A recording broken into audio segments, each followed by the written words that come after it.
BSM ടോക്സിലേക്ക് എല്ലാ മാന്യപ്രേക്ഷകർക്കും ഒരിക്കൽ കൂടി സ്വാഗതം. ഞാൻ നിങ്ങളുടെ സ്വന്തം തൊബീബ് അബ്ദുൽ ബാസിത്താണ്. ഞങ്ങളുടെ പെരുന്നാൾ യാത്ര അവസാനിക്കുന്നത് കൊല്ലം ബീച്ചിൽ നിന്നാണ്. കൊല്ലം ബീച്ച് കൊല്ലത്തിൻ്റെ കടപ്പുറമെന്നും മഹാത്മാഗാന്ധി ബീച്ച് എന്നും പേരിലറിയപ്പെടുന്ന കൊല്ലം ബീച്ചാണ്. കേരളത്തിലെ ആദ്യത്തെ ബീച്ച് വെഡ്ഡിംഗ് ഡെസ്റ്റിനേഷനാണ് കൊല്ലം ബീച്ച് എന്ന് പറയുന്നത്. അതുപോലെ അന്താരാഷ്ട്ര നിലവാരത്തിലുള്ള മഹാത്മാഗാന്ധി പാർക്കും ഈ കൊല്ലം ബീച്ചിന് സമീപത്താണ് സ്ഥിതി ചെയ്യുന്നത്.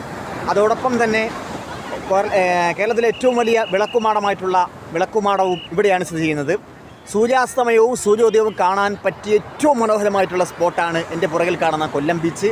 കൊല്ലം ബീച്ചിലേക്ക് വരാൻ ആഗ്രഹിക്കുന്ന നിങ്ങൾ കൊല്ലം റെയിൽവേ സ്റ്റേഷനിൽ നിന്നും 4 കിലോമീറ്റർ മാത്രമേ ഈ കൊല്ലം ബീച്ചിലേക്ക് ഉള്ള ദൂരമുള്ളൂ. തീർച്ചയായിട്ടും മസ്റ്റായിട്ട് വിസിറ്റ് ചെയ്ത് സൂര്യാസ്തമയവും സൂര്യോദയവും കാണാൻ പറ്റിയ വളരെ മനോഹരമായിട്ടുള്ള ഒരു വിനോദസഞ്ചാര കേന്ദ്രമാണ് കൊല്ലം ബീച്ച്. ആരും മിസ് ചെയ്യണ്ട. Okay, by.